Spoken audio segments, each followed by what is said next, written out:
People ask, what do you learn from a Warren Buffett or from a Ray Dalio or a Carl Icahn, some of the greatest in the world? Everybody knows Warren Buffett.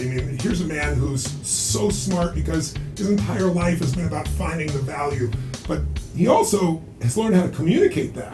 When I asked him what's the greatest investment he ever made in his life, he said, Tony, it's what you do. And I said, what do you mean? He goes, I went to Dale Carnegie.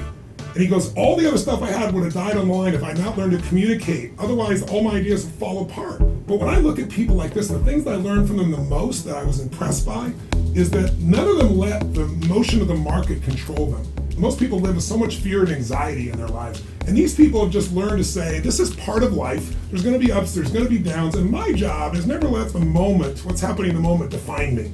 And the strongest ones also have a very simple principle. They all invest differently. Some are macro investors or a value investor like Warren Buffett or traders.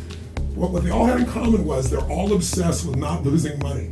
Such a simple thing, because they know if I lose 50% of my money, I got to make 100% to get even. People say, I got $100,000 and I lose 50, I got to make 50% get back. No, if you only got 50 left, you got to make 100 to get even. Most people think guys that become billionaires took these giant risks and they got lucky and some did. But most of them don't do that at all. Their secret is they know how to manage risk. They live what they call asymmetrical risk reward.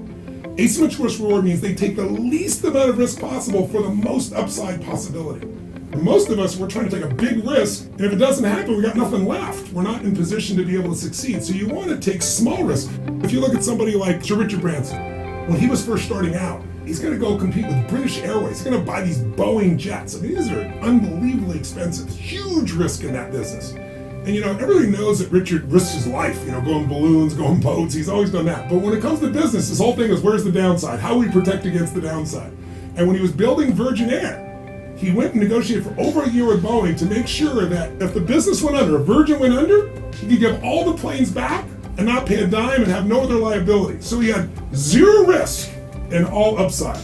That's how people become billionaires. Don't fall into the trap of trying giant risks and hoping you're going to win. It doesn't work that way. Find where is the least amount of risk with the most upside. Do that again and again, and you're going to eventually win.